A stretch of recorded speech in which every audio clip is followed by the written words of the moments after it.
होदों नोंसा बै नोंबौ लांथा ओमफ्राय हिमन्त मामाखौ खोन्थाग्रोबानो जाबाय जोंनोबो सेपारेट स्टेट नांगौ होननानै जोंनो होग्रोथों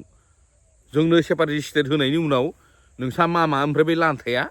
सोरनोबा स्टिक होयो सोरनोबा आल होयो आलु होयो दालि होयो जोंजों जेबो लेबा गैया बेखौले थोंजों राइट होनना बुंबाय आङो जोंजों जेबो कानेक्सन न कमप्रमाइस मिथिबाय नोंसा मामाया बै आबौ लांथाया ना सोरबा बै स्टि होग्रा गिदिर गिदिर बिबानगिरियाव थाग्राफ्रा स्टि होग्राफ्रा जुदि बे जोंनि माबाफोरखौ जुदि बानायना होनो हायोना खोन्थाना हो बुंना हो आंनाव एकदमबारे आंजों तर्क नांग्रा आंनि कमेन्ट सेक्सनाव फैनाय गाज्रि बुंग्राफोर मिथिबाय जोंनो सेपारेट स्टेटखौ होग्रोनायनि उनाव बै एसटिखौ होनो हो बै सोरनोबा बै गोबोरखि एकदमबारे सोरबा जाथिफोरनो एकदम फिसा फिला जाथिफोरनो जाना मोनला होनो होथारदों बांगालफोरनोबो एसटि होनो जोंनो सेपारेट स्टेट नांग्रोगौ बेनि सिगां मिथिबाय जोंहा जेबो आपत्ति गैला बेनि उनाव बुंनो गोनां बाथ्रायानो फैला जों फेसबुकबो इउटुबबो जेबो बानायला मिथिबाय डाइरेक्ट बुंखाबाय आङो भिडिअआ खिन्थु आलादा रोखोमनि दिनैना एसे दानिया फैदो एकदम मेन एक नाम्बार पइन्टआव थ' गाइस दिनैना भिडिअआ ओरैबायदि जाहैदों माने कुमारि गयारि मुंनि सासे बिनानावा जोबोद गाज्रि अपप्रचार खालामबाय थादोंमोन आरोना फेसबुकआव थ' मानि थाखाय गोसोमफोरनि थाखाय माने गोसोमफोरजों सापर्ट ना गोसोथोनायफोरसो दंमोन नामाब्रा बै बिनानाव नालाय ओंखायनो एकदम गोसोमफोरजों सापर्टमोन आरोखि कुमारि गयारिया माने क्षमा बिनांबाय टटेल एसटि बर' हारिनि थाखाय आरो जेनेबा बेखौ नायनानै जोबोद गोजोननाय मोन्दों ससे क्लिप्सखौ नायना लाग्रो बिनि उनाव जोङो मेन काहिनिफोरखौ आङो लागावलाङो नोंथांमोना खोनासंनो रेडि जानानै थाबानो जाबाय आरो जायफोर चेनेलाव गोदान खिन्थु चेनेलखौ साबस्क्राइब खालामनानै थांथार आरोखि चेनेलखौ साबस्क्राइब खालामाबा जोबोद दुखु मोनगोन मिथिबाय थ' आं जागायजेननोसै कुमारि गयारिनि भिडिअखौ आरोखि थ' नायलांबानो जाबाय थ' खमाबो बिबाय नैबे बिनानावा धेकियाजुलिनि होननानै जों खोनानो मोन्दों आरोखि थ' नायलां थांनाय डिसेम्बर दाननि 1 थारिखआव बिथां कुमारि गयारि बिथाङा मोनसे बा मोनब्रै पस्ट होफ्लांदोंमोन माखासे गावनि फेसबुक पेजाव क्लेरिफिकेसन लानो सानदों बेखिनियाव नोंथांमोना खोनासंलांबानो जाबाय बिथाङा गावनि खुगानि रावजोंनो बिथांखौ गावनि सिनायथिखौ आं लाग्रोनो थाखाय बुंग्रोबाय गिबियावनो खुलुमबाय जोंनि गासै बर' रायजो राजा जोंनि थाखानाय एसटिफोर आंनि मुङा कुमारि गयारि आङो थिलाफारा गामिनि पस्ट अफिसा मा गोलैयो नोंनिया जोंनिया बाथासिफोर थानाया धेकियाजुलि डिस्ट्रिक्टआ सनितपुर आसाम आच्छा नोंथाङा थांनाय डिसेम्बर 1 थारिख खालि मोनसे मोननै बा मोनथाम पस्ट होदों नोंथाङा मोनसे जोंनि नैबे जाखिनि थासारि सोलिबाय थानाय जोंनि एसटि होनाय होयि बहुद पस्ट होदों होननानै जोङो माबायाव नुदों थ' बिनि सायाव मा साननानै नोंथाङा बेफोरबायदि पस्ट होनाय सानस्रांनो हायो आङो बेफोरबायदि गोरोन्थि आङो पस्ट होफ्लांदोंमोन आङो गोबां निमाहा बियो जोंहा बिथांमोननो जोङो एसटि होयोब्ला मा जागोन आङो बे समाव आङो मिथिस्लाबाखैमोन बैफोरनि बागै बुजियाखैमोन दिनै आङो मानाव गेदेर सारमोननिसिम आङो जिथु जोंनि थानाय फरायसुला फरायसुलि गासै सारमोननिसिम आङो दिनै निमाहा बियो जिथु जोंनि थाखानाय एसटिफोरनि बिरुद्धियै आङो गुबुन जाथिनो जिथु एसटि होनायनि बाथ्रा बुंदोंमोन आङो दिनै निमाहा बियो गासैनिसिम दिनै आङो बिथांमोननो एसटि होयोब्ला मा जागोन एसटि होआब्ला मा जागोन दिनै आं बुजि मोनबाय बेखौनो खर' बुंलायो आंनि गोरोन्थिनि थाखाय आङो निमाहा बियो गासै सार रायजो राजा जोंनि मानाव गेदेर रायजो राजा जोंनि जिथु एसटिखौ जोंनि ट्राइबेल हारिखौ जोंनि दैदेननाय रायजो राजा फरायसुला फरायसुलिनि बेरेखायै आङो बुंफ्लांदोंमोन बिनि थाखाय आङो निमाहा बियो बुजिस' हायि गोरोन्थिनि थाखाय आङो गासैनिसिमबो निमाहा बिनाय थाबाय थिदै सेरबानो गाइखेर गनाय जेबो मिन्थिया हुसिया जाना मोनला पस्ट होलाबायबानो जागोन सानदों खोमा सेरबानो गाइखेर गनाय रन्दै गनाय एसटि होबा जोंहा मा खहा दं होनलाय माने नोंथांमोनाथ' नुखादों खोमा फेसबुकआव जोबोद भाइरेल गोसारगासिनोमोन कुमारि गयारि मुंनि सासे बिनानावा मायावथ' फरायग्लाबदोंब्रा नोंसोरलाय ना स्कुलाव थांदों फैदों गोसो थोलायदों होननायसो थांदों नामा नोंसोर स्कुलाव बेफोरनो जाबाय गियान नोंसोरनि ना बेफोरनो बिराद मोजां गियान नोंसोर बिराद गिदिर गिदिर खोथा बुङोना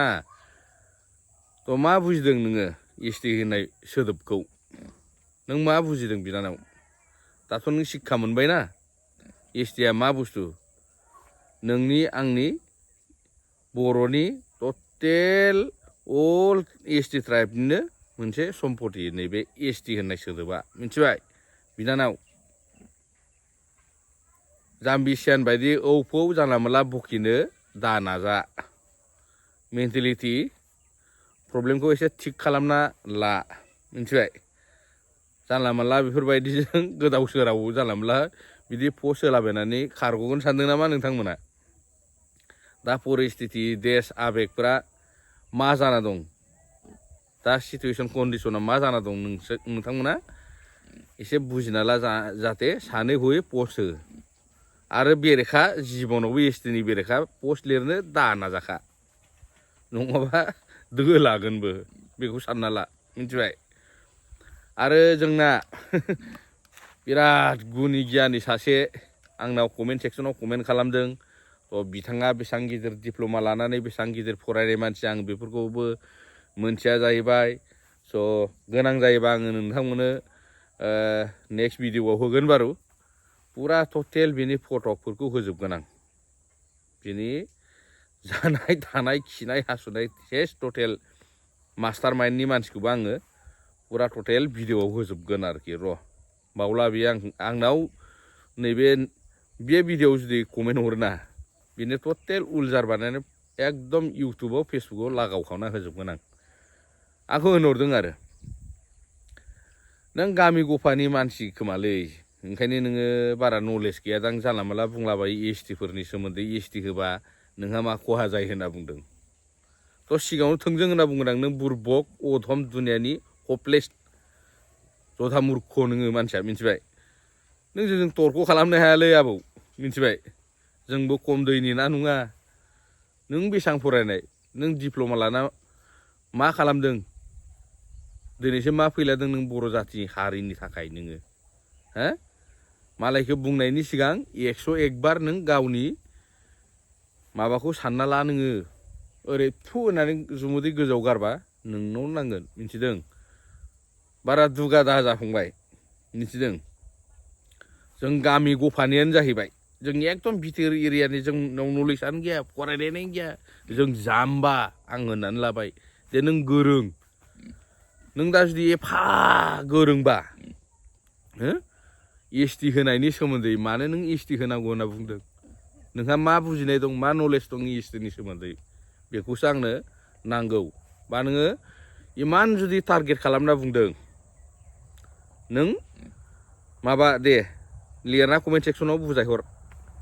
नों एसटि होबा जोंहा मा खहा जाया आंनो बेखौ नांगौ मिथिबाय गोमसार गयारि फंबाय नामखौ डाइरेक्ट थांखिबाय आङो बुजिना ला मिथिबाय जानला मानला उलट पालट बेफोरबायदि कमेन्ट सेक्सनाव कमेन्ट खालामनाङा रोङाबा मिथिबाय होनो हो आंहा जेबो खहा गैया एसटि होदों ओमफ्राय एसटि बिसोरनो होयोबा खिन्थु जोंनो बड'लेण्ड सेपारेट स्टेट नांगौ बेखौ नोमफानाव बै सोर होग्रा बेनाव सों मिथिबाय एसटि होग्रा बै आलुफोरनाव बुं नोङो एसटिखौ होथों जोंहा जेबो माबा गैया बेयाव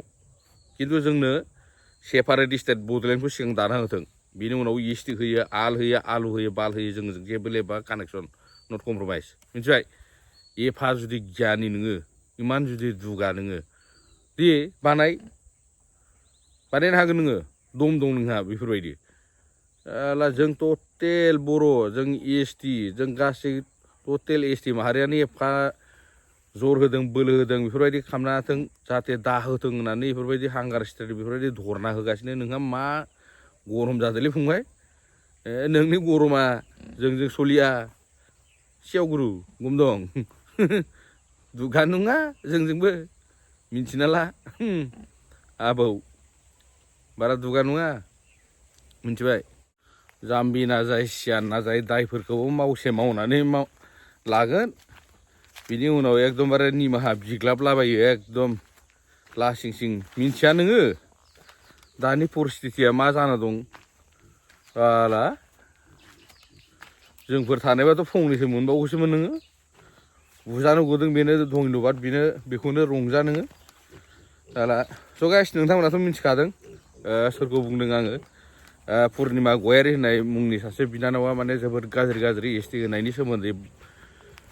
पस्ट लिरबाय थादोंमोन आरोना स' एसटिखौ होनांगौनो बेनि मथेबा आरो माबाखौ बङालिफोरनोबो एसटि होनांगौ आरो बेफोरबायदि माने बुंनानै फेसबुकाव गोबां बिदिनो अपप्रचार बिदिनो गोबां बिदिनो गोसार होबाय थादोंमोन आरोखि बिनानावखौ माने भुल सिखार खालामहोदों आरो जोबोद गोजोननाय मोनदों आं दा बावैसो बेबायदि भिडिअखौ नुनानै आरो आं मैयाफोर होदों खोमा बे भिडिअखौ मैया भुल सिखार लाहोदों बेखौ स' गाइस नुनानै जोबोद इन्टारेस्टेड जोबोद मोजां मोनदों आङो आरो नोंथांमोना जे बुङो UPPL BPFनि बाथ्रा बुंलायबाय थायो नोंसोरो अरलायलायबाय थायो फाग्ला ना जाय सियान ना जाय सुदुर हद एसे बुजिब्रा एसटिया जोंनि सम्पद टटेल एसटि माहारिनि मिथिबाय दा बेयावनो जुदि आधा बोखावबा मा जागोन जोंनि मानसिफोरा साख्रि मोनगोन आबौमोन आबैमोन साख्रि जिखुनु खामानिनि बिथिङाव